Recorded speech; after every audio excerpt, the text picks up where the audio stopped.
ibas contentísima a la ronda, pero no se iba detrás de la ronda, No. como se va ahora todo el pueblo. Solo iban los mayordomos y los músicos. Las demás te estabas en tu casa esperando a que vinieran a cantarte.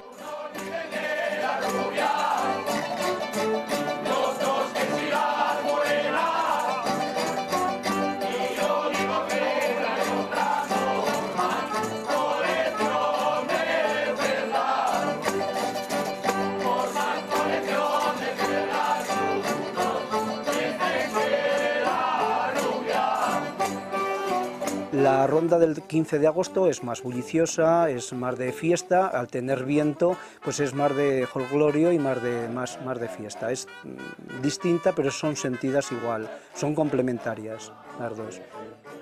Hay una asociación cultural que es San Martín Mudéjar que está colaborando con la ronda, porque la ronda en sí no es ninguna asociación, sino somos rondadores. Una de las singularidades de la ronda es su aspecto integrador y participativo. Cualquier persona que se atreva puede cantar una ronda a una amiga o familiar, acompañada siempre por los rondadores.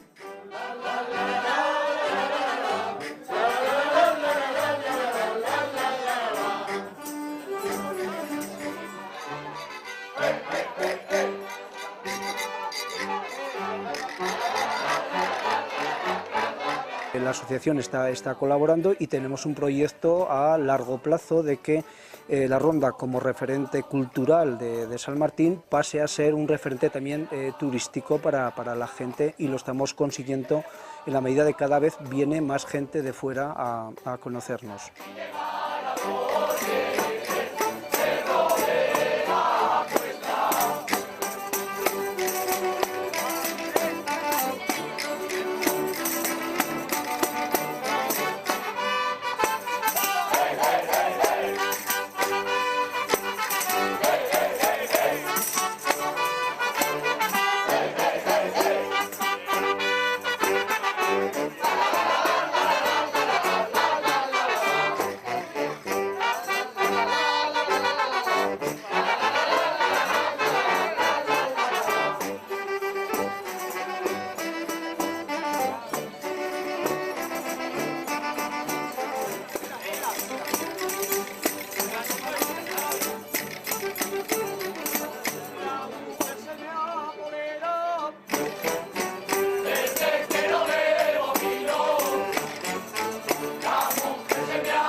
El recorrido de la ronda finaliza en el mismo lugar donde se ha iniciado, junto a esa piedra redonda colocada en 1995 en la que se lee: "Aquí empieza y acaba la ronda".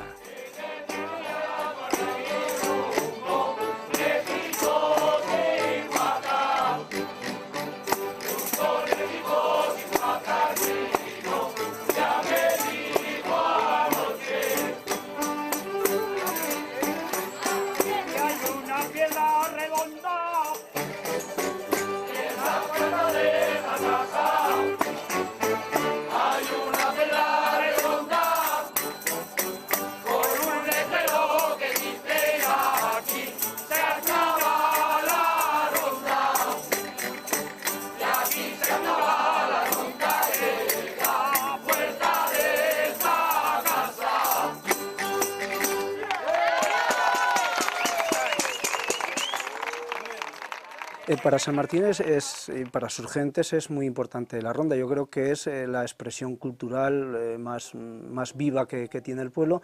Es sentida por todos porque casi todo el mundo viene a la ronda, aunque sea de acompañante, espera que le canten a las nietas, a las hijas y a las bisnietas. Entonces es muy sentida para la gente, es una seña de identidad para San Martín.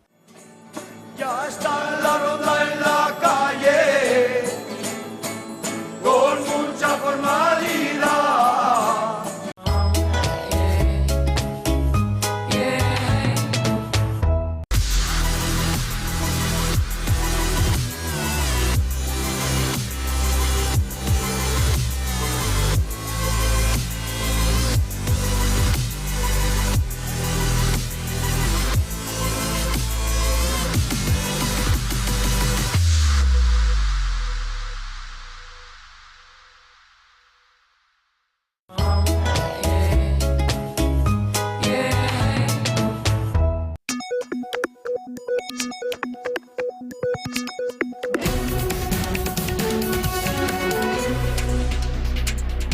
Pulso económico que, como es tradicional, pues arrancamos mirando cómo le ha ido al IBEX 35, 0,17% de avance, 9.905,4 al cierre del índice general, una sesión, pues podríamos decir, para tomar aire. Veremos a ver cómo se va decantando esto mañana y en los próximos días. Algunos han aprovechado esta sesión, Arcelor, que lleva unos días bastante exitosos, 4,90 arriba, el BBVA sube 1,45, Repsol 1,33. En el lado donde preponderan las ventas, en el lado del rojo, Acciona Energía, la que más, 3,86 abajo, Colonial en segundo lugar, 1,69 abajo y en tercer lugar Unicaja, hoy se deja 1,69, la misma cifra, mira por dónde. Bueno, y a continuación les vamos a adelantar algunos de los temas que van a ser, me imagino, lo más seguido de la tertulia de análisis económico que mantenemos aquí, como cada tarde, con los mejores especialistas para que ustedes no se pierdan detalle. Bueno, y en nuestra tertulia económica hoy tenemos que hablar de por qué Naturgy ha entrado en una especie de espiral bajista en bolsa, a ver qué es lo que cuentan nuestros analistas. Y también hablaremos de una de las grandes noticias de las que está hablando todo el gota económico mundial. ¿Qué pasa en China? En China hay una alarma por deflación. Resulta que el principal indicador que se usa allí para medir la inflación ha caído un 0,8 interanual en enero, lo que supone pues 4 meses de descensos consecutivos y el mayor descenso en 14 años, que se dice pronto. Bien, les presento ya a nuestros invitados hoy. Don Luis Ruiz, analista de CMC Markets. Muy buenas tardes, bienvenido. Buenas tardes. Hoy tenemos mucho de bolsa. Bueno, hay poco de macro, ¿no? Porque hay poco de macro y mucho de bolsa. Hay mucho de macro y poco de bolsa. Don Juan Avellán, profesor en el IEB. Muy buenas tardes, bienvenido. Buenas tardes, muchas gracias. Venga, vamos a empezar.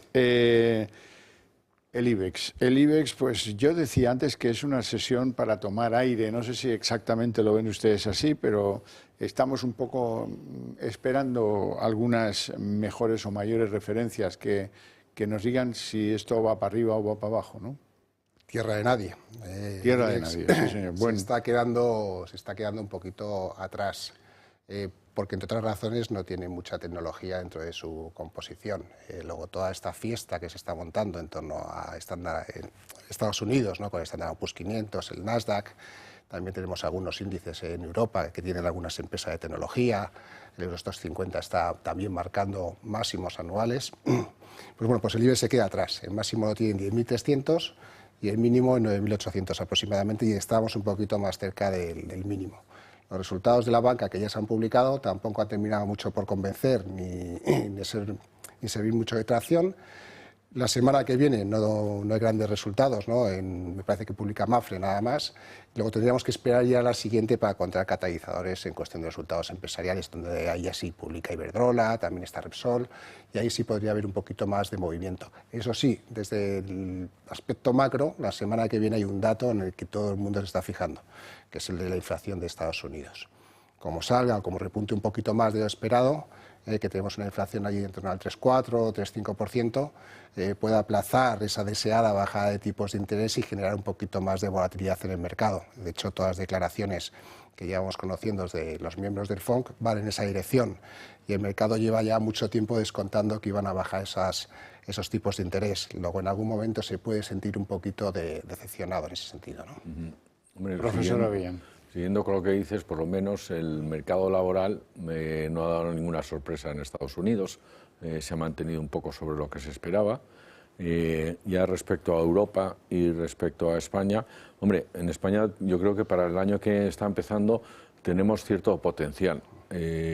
Noticias que vienen de Europa, de Alemania, el tema de banca, por ejemplo. Hoy había una noticia de un banco alemán, el Feinbrain Bank, es que es difícil de pronunciar, bueno, pues que estaba en la cuerda floja, es un banco inmobiliario, hay previsiones de caídas del sector inmobiliario de entorno de precios incluso del 10%, y igual que pasó con el New York Community Bank de Nueva York, que por temas inmobiliarios también ha estado está en la cuerda floja, pues veremos un poco qué es lo que ocurre.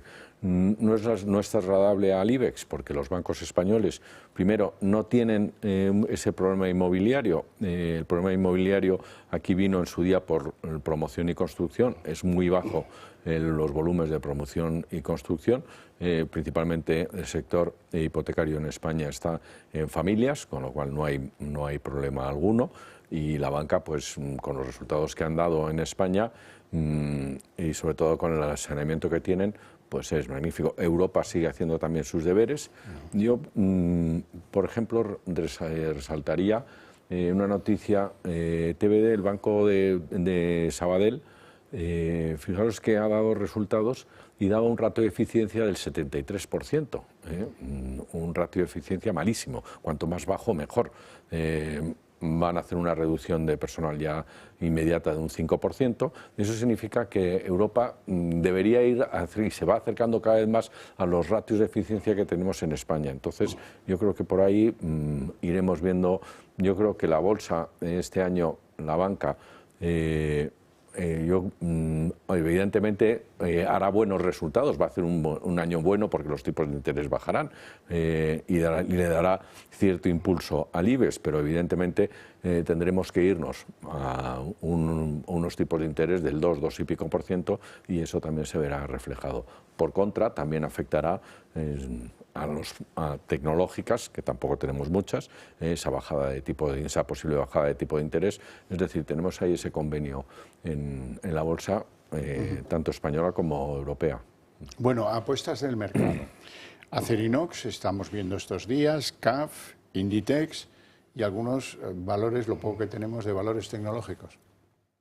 Bueno, hilando un poquito con lo que comentaba Juan, realmente el mercado como no apuesta, o sea, que toma posiciones, ¿no? Y luego, realmente la mejor forma de ver si algún activo va bien o hay alguna empresa que tenga dudas o que pueda tener problemas o un sector, como comentabas, ¿no? Que puede ser equiparable a los bancos regionales de Estados Unidos, ¿no? Donde hay bastante delicadeza, pues enseguida lo cotiza. De hecho, cuando vemos, por ejemplo, los bancos regionales, que forman muchos de ellos partes del Russell 2000, de los índices de pequeña capitalización, se ve como en lugar de acompañar a esos máximos, ¿no? Que están marcando el resto de índices, van retrocediendo, ¿no? Luego el mercado sabe discriminar bastante bien. En este sentido, por ejemplo, ¿no? En España las que mejor lo están haciendo son Indra, BBVA, Laboratorios Rovi, y en ese sentido sí yo confiaría más en ese tipo de compañías que aquellas que están presentando más dudas, ¿no? Fíjate Grifols, que es la última que está en la cola del IBEX 35. Luego, el mercado sabe distinguir bastante bien qué empresas van bien, qué sectores van bien y cuáles tienen más problemas. De hecho, una forma o un filtro bueno a la hora de seleccionar compañías o empresas es descartar a aquellas que están en tendencia bajista, ¿no? que es una forma de ver que tienen problemas, ¿no? Luego, en ese sentido, tecnología no es que esté fuerte este año, es que lleva fuerte ya muchísimo tiempo. De hecho, el peso del sector tecnológico cada vez es más abultado en los índices, y no es más abultado porque hay a veces que cambian la ponderación del índice o sacan una empresa tecnológica y la cambian de sector. Pero vamos, tecnología sin lugar a dudas ha sido la que está liderando. Ahora el sector financiero se ha recuperado un poco, ¿no? En la composición sectorial, y el que está perdiendo fuerza o fuelle es un poco el sector energía, ¿no? Que ahí sí puede haber algún tipo de cambio, o puede haber algún tipo de innovación, o algún tipo de apuesta que pueda estar siendo un poco más disruptiva, ¿no? Sí, totalmente de acuerdo. Lo que hay que hacer ahora mismo es buscar valores que estén bien, más que índices. Hay que ir tal y como está ahora mismo la bolsa, pero no solamente en España, sino en Europa, etcétera. Lo que hay que es ir buscando valores que estén asentados y que estén en condiciones. El cherry picking que decía Warren Buffett, ¿no? Sí.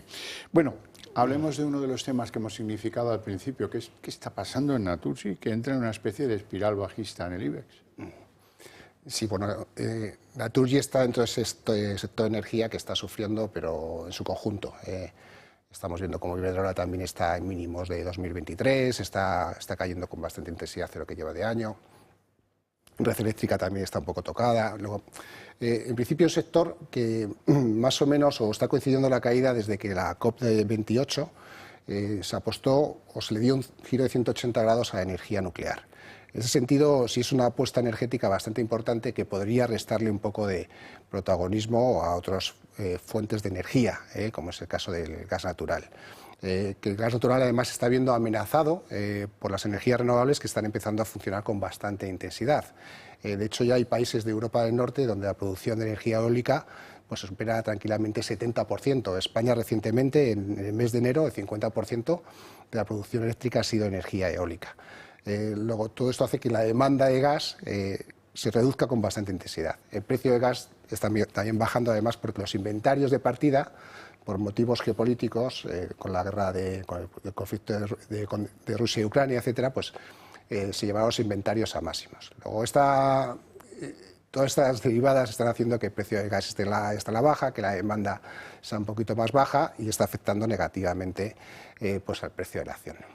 Sí, además en Naturgy tienen bastantes tareas pendientes. Por un lado, el proyecto Gemini, que parece que está parado, prácticamente casi olvidado. Ejecución, todos los planes que tiene en renovables, que anunciados y que tiene ahí pendientes. Al final, lo que se ha encontrado es con una recomendación general de venta después de la caída que ha tenido. O sea.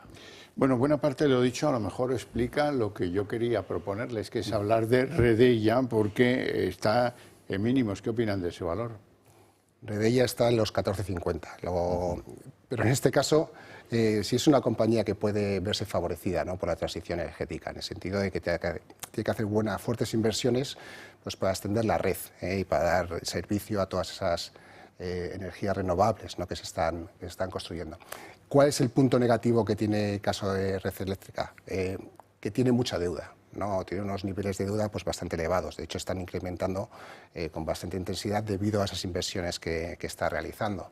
Y en un entorno donde estamos viendo que puede ser que los tipos de interés no bajen con tanta intensidad, toda esa deuda hay que empezar a refinanciarla a unos tipos cada vez más altos. Mira un poquito la cartera que tenía, ¿no?, y pues, tiene una duración más o menos de 4 o 5 años, que tampoco es muy elevada en la cartera de deuda, y una financiación del 2%, que es bastante asequible, pero claro, los tipos de interés hoy en día están bastante más por encima de ese 2%.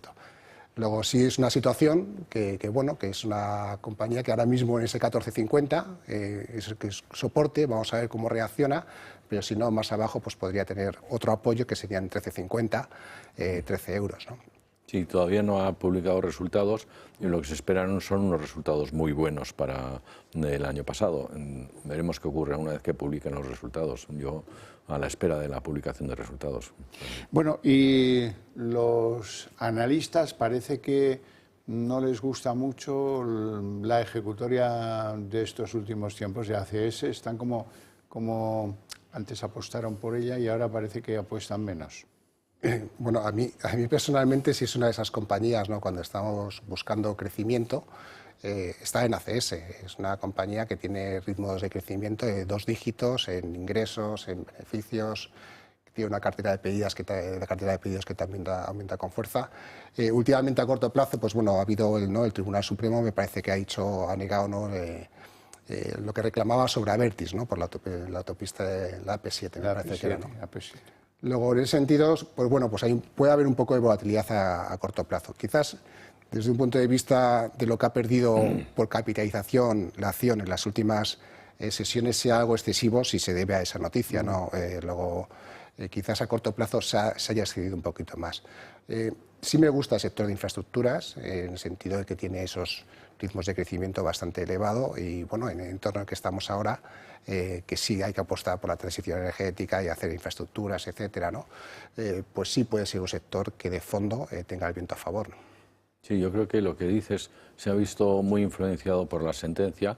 Eran 4.000 millones de euros lo que reclamaban por la AP7, pero en realidad el impacto que tiene la cuenta de resultados, como dijo la compañía, eran 14 millones y medio, o sea, no tenía un impacto directo. Aún así, lo que ha pasado ha sido muy castigado en el mercado la noticia. Yo creo que principalmente es eso, que ha sido muy castigado.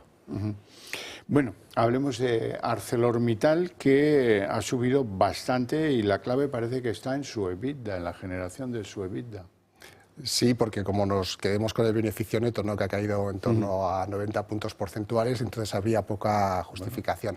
Bueno, otro argumento podría ser que las valoraciones fuesen extremadamente baratas, ¿no?, o muy atractivas, como queramos decirlo. Si consideramos atractivo, pues un PER de 5 veces, ¿no?, que ya cada uno que le ponga la calificación que quiera. La compañía también ha continuado reduciendo deuda, pese a la caída del beneficio.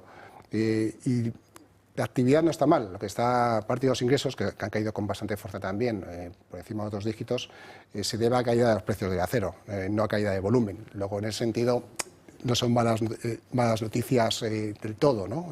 Luego sí es bueno que la actividad, por lo menos en el sector, se mantenga.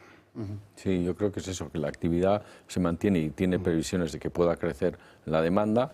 Por otro lado, esa deuda que ha pasado de 4.200 a 2.800 millones de dólares, pues es una muy buena noticia. Han soportado pues las crisis que han tenido en Kazajistán y en Italia, es decir, salirse del mercado de Kazajistán. En Italia también tenían unos problemas, pero a pesar de todo eso, yo creo que es una compañía que está en orden y que bueno, se espera sobre todo un crecimiento y un incremento de la demanda del producto, con lo cual no creo que tenga que tener ningún problema. Pues me gustaría conocer opiniones respecto a las aerolíneas y al conjunto del sector turístico, porque da la sensación de que con un combustible barato, relativamente barato, pues podían tener el favor de los inversores. Sí, bueno, a ver, el combustible, el petróleo más o menos está a $80 por barril, que es el precio que están barajando la Agencia Internacional de Energía para el 2024 y para el 2025. No creo que sea un gran catalizador el petróleo de cara a los próximos años. De hecho, dentro del sector turístico yo me decantaría más porque el ciclo económico es mucho mayor driver, ¿no?, de lo que pueden ser los ingresos del sector. Para países como España, por ejemplo, que Alemania esté en recesión o que el Reino Unido también tenga un crecimiento bastante flojo, pues pesa negativamente. Y luego hay otro driver que es muy importante, otro catalizador, otro motor, que es la seguridad. Y en ese sentido España está siendo favorecida, porque por motivos de repunte de riesgo geopolítico, cuando miramos a otros países de entorno, posibles competidores, ahí sí que podemos ver un desplome, ¿no?, del turismo. Y yo añadiría también que si queremos incorporar otra variable que no sea el petróleo, que probablemente se permanezca muy estable, serían el tipo de cambio, ¿no?, las divisas, que en este caso sí que hay un poquito más de volatilidad. Y bueno, y aquí también nos beneficia, ¿no?, porque el euro poco a poco vuelve otra vez a perder posiciones. Luego son buenas noticias para el sector turístico en su conjunto, malas noticias para nosotros, ¿no?, que las vacaciones cuando vayamos a Cádiz o a Málaga o etcétera, probablemente nos hagan bastante más caras de lo que pensábamos. Sí, porque el sector petróleo en esos $80, es decir, seguimos muy pendientes de las situaciones geopolíticas, es decir, dependientes de Oriente Medio, de los ataques a Irak de Estados Unidos. Hay una previsión de reducción de la producción de Estados Unidos que ha estado en máximos total. También hay una previsión de que reduzcan producción para este año, no influenciando de una forma importante en el precio, porque además lo que están luchando Estados Unidos es que se mantenga ese precio o por debajo de ese precio, pero la situación que va a hacer Arabia Saudí ha perdido esa fuerza tan grande que tiene Arabia Saudí dentro de la OPEP Plus, en el sentido de que hay otros competidores nuevos en OPEP Plus. Hoy se veía que en Sudamérica había mayores producciones, es decir, es un segmento. El petróleo está en una situación que está ahí mantenida en esos 80 y yo creo que se va a mantener ahí. Afecta no solamente al turismo, nos afecta también en producciones de plásticos, de transporte, etcétera, etcétera, y si se mantiene en esos 80 o incluso baja, estaremos bien. Desde luego muy lejos de esos 120 que tuvimos, que llegamos a tener pico en los $120. Profesor Avellano, hoy han suspendido la cotización de una empresa que es una histórica en España, Talgo, asociada a su propia tecnología ferroviaria. ¿Por qué? Porque hay una posible OPA por una posible OPA aquí te suspenden la cotización. Luego pierdes la mitad del valor en bolsa y no pasa nada. Pero bueno, ¿quién aspira al control de Talgo? Una compañía húngara, Magyar Vagon. Sí. A ver, además esta compañía está muy relacionada con la cúpula del gobierno. Orbán y todo. Efectivamente. Entonces, la aprobación de esta OPA tiene que pasar por la aprobación del gobierno español. No creo que puedan decir que no a una OPA dentro de la Unión Europea. Es decir, no creo que el gobierno vaya a decir que no. Desde luego, no es el gobierno más afín al gobierno español, pero desde luego van a tener que tragar bastante para decir adelante con la OPA. El que hoy haya suspendido la CNMV parece ser que es que ya está encarrilada la OPA. Los anuncios los tuvimos hace varias semanas y bueno, yo creo que ya está encima de la mesa. Luis. Pues poco más que añadir, ¿no? Era una de esas empresas que estaba ahí, ¿no?, en el foco de ser opable y, bueno, puede ser que sea esa noticia, ¿no? Bueno, pues vamos a uno de los grandes temas, casi macro, la inflación en China. Hay una alarma por deflación en China porque llevan 4 meses con resultados pues de inflación negativa. Ha caído en el mes de enero un 0,8% y lo que se preguntan los mercados es ahora qué van a hacer las autoridades chinas. Es el mayor descenso en el asunto de inflación de ese país en 14 años. Sí, a nosotros nos viene muy bien para nuestra inflación que caigan los precios en China.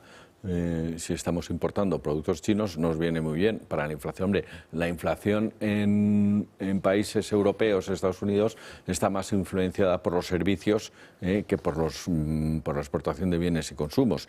Pero en cualquier caso, siempre nos va a venir bien. Y parece que la inflación en China ha venido para quedarse. No sabremos si terminará como Japón, pero por lo menos ha venido para quedarse una temporada. Luis. Deflación en el IPC. Bueno, por un lado, China lleva mucho tiempo ya en una crisis inmobiliaria que parece que está bastante avanzada. Eso está provocando pues el típico efecto riqueza negativo, ¿no?, en el sentido de que bajan los inmuebles. También la bolsa de Hang Seng, cuando miramos, lleva en mínimos de los últimos 18 años y la demanda interna está bastante flojita, pero flojita en China significa que en lugar de crecer al 10, está creciendo al 9%. Luego no está mal. Pero hay una segunda derivada, que esa segunda derivada quizás no nos venga tan bien. Y es que los precios de la producción industrial han caído no solamente en los últimos 4 meses, ¿no?, sino en los últimos, estamos hablando de los últimos 12 meses, 18 meses. China cada vez es más competitiva, cada vez produce más coches, ¿no?, entre otras cosas, ¿no?, productos de más valor añadido. Y en ese sentido nos puede venir bien en el sentido de que exporta deflación, pero nos viene mal en el sentido de que son muy competitivos. El yuan también ha sufrido, se ha depreciado, eso favorece aún más la competitividad y hace que, claro, en el sector manufacturero o industrial de los países occidentales no pare de perder continuamente peso, ¿no? Luego, por ese lado...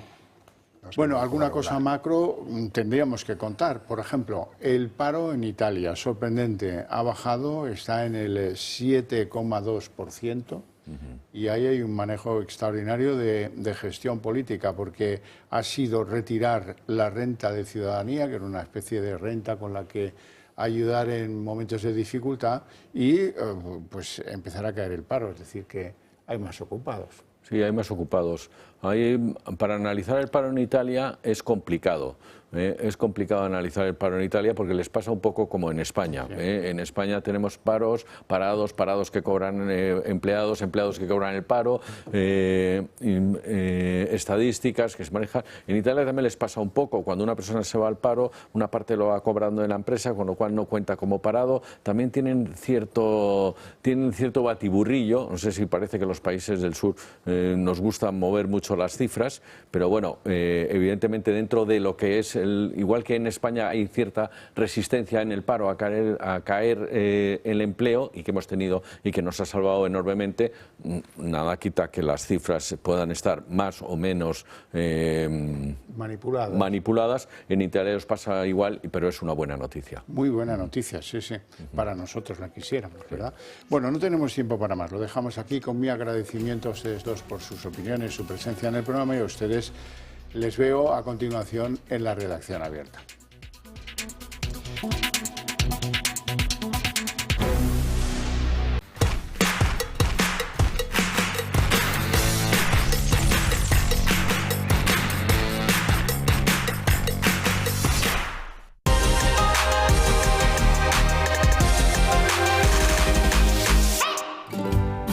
Recomendaciones del Toro les hablamos de Sal y Salud. Nos ofrece un espacio único para el bienestar con la aloterapia. Es una práctica complementaria que se ha convertido en un recurso cada vez más demandado por aquellos que buscan alivio natural en problemas respiratorios, cutáneos, personas sanas y deportistas que desean un cuidado y limpieza de las vías respiratorias. Está basada en el principio de que la sal tiene propiedades antiinflamatorias y antibacterianas naturales. La aloterapia es una opción segura y no invasiva que se adapta a todas las edades, niños y adultos. Tu bienestar de forma natural es el objetivo de Sal y Salud. Es una recomendación del Toro Televisión.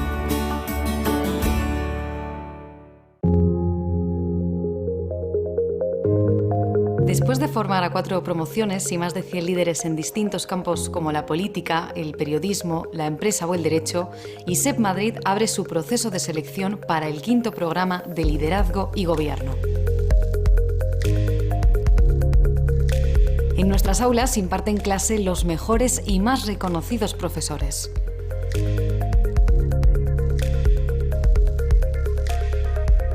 ...320 horas lectivas de octubre de 2024 a junio de 2025. 20 plazas exclusivas. Programa de liderazgo y gobierno. Inscríbete ya en el proceso de selección. Elige liderar. Alcanza tus metas con ISEP Madrid.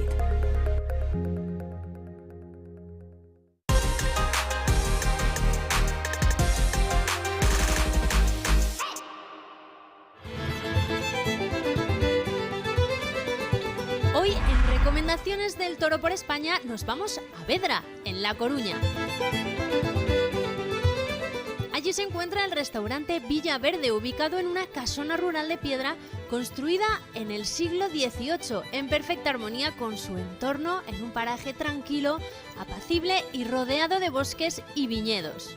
Podrá disfrutar sus mariscos más tradicionales y pescado salvaje. Entre sus carnes, gallo de corral con salsa de jerez y miel, solomillo de ternera gallega y sin olvidarse de los mejores productos de la huerta y sus platos de pesca de río. Visite el restaurante Villa Verde. Es una recomendación del Toro Televisión. Hoy me recorro toda Galicia en un día. ¿Y te compensa? Hombre, lo hago por tus hijos y por tus nietos. ¿Usted que es de los que está decepcionado con la política, de los que está ilusionado? Completamente decepcionado. Teño que facer en inversión propia, non en colectivo con outras granxas, supoñeríame cerca de 1 millón de euros. 1 millón de euros. A la gente le interesa mucho la política nacional, pero después no la bajan ni a lo municipal ni a la autonómica.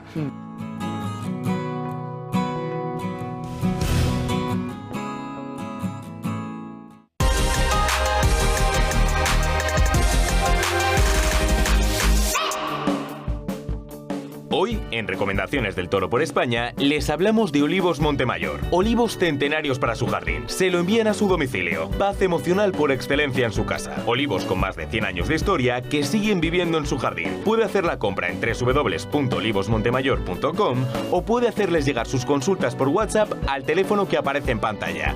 Envíos a toda España. Servicio también de leña de olivo en sacas paletizadas. Visite su web www.olivosmontemayor.com. Es una recomendación del Toro Televisión. ¿Quieres hacer un regalo especial por San Valentín y aún no lo has encontrado? En el Club de Amigos te damos la solución.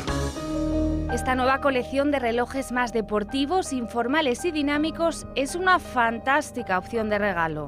Son unisex con correa de nylon con la bandera de España y el logo del toro serigrafiado.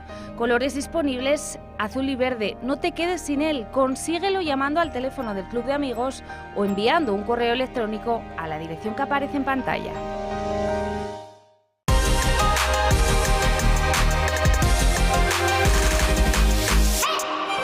Hoy en recomendaciones del toro les presentamos la Joyería de María, una empresa que fabrica alta joyería desde 1952. Se ha convertido en la joyería de referencia en Madrid diseñando piezas religiosas de alta calidad. Dispone del santoral completo plasmado en trabajos originales y distinguidos por su delicadeza y originalidad. Collares, cadenas, pendientes y anillos de compromiso forman parte de las colecciones más exquisitas. Fabrica colecciones de forma artesana y rediseña joyas. Además, son expertos en tasación y medallas religiosas. Es una recomendación del Toro Televisión.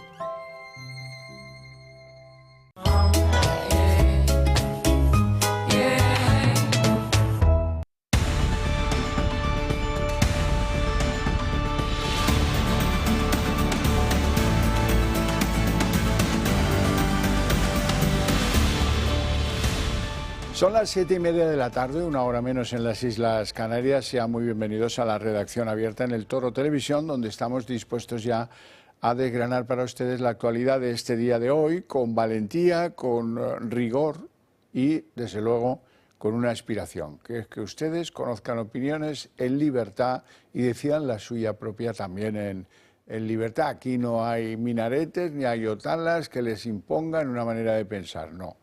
No, en esta casa es su libertad y la nuestra y el contraste de opiniones y de conocimientos sobre los asuntos. Bueno, vamos a empezar contando una feliz noticia para uno de nuestros países vecinos, el país que gobierna Giorgia Meloni. Italia ha tenido pues un comportamiento del paro que no esperábamos, una bajada del paro al 7,2%. Tras el fin de la renta llamada de ciudadanía. 130.000 parados menos declaran las autoridades italianas y eso pues sin duda es una buena noticia que para nosotros quisiéramos. A lo mejor es que el sentido de los cambios que va imponiendo a la economía italiana el gobierno de Meloni está funcionando, ¿no? Va en el sentido completamente inverso al de Pedro Sánchez, eso ya se lo puedo asegurar y se lo pueden creer, ¿verdad?